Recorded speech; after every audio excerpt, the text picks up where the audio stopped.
વાત કરીએ કચ્છની તો કચ્છથી એક મોટા સમાચાર સામે આવી રહ્યા છે, જ્યાં કચ્છમાં ફરી એકવાર ધરાધ્રુજી છે. કચ્છથી હાલ મોટા એક સમાચાર સામે આવી રહ્યા છે, જ્યાં કચ્છમાં ફરી એક વખત ધરાધ્રુજી છે. રાપર નજીક ભૂકંપનો આંચકો નોંધાયો છે. આ હાલ મોટા સમાચાર છે, જ્યાં રાપર નજીક ભૂકંપનો આંચકો નોંધાયો છે. 2.46 મિનિટે 3.1ની તીવ્રતાનો આંચકો લાગ્યો છે. આ ભૂકંપમાં 2.46 મિનિટે 3.1ની તીવ્રતાનો આંચકો લાગ્યો છે.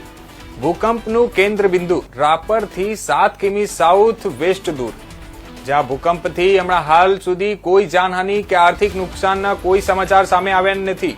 હાલ એક મોટા સમાચાર સામે આવી રહ્યા છે, જ્યાં ભૂકંપથી કોઈ જાનહાનિ કે આર્થિક નુકસાનના કોઈ પણ સમાચાર સામે આવ્યા નથી.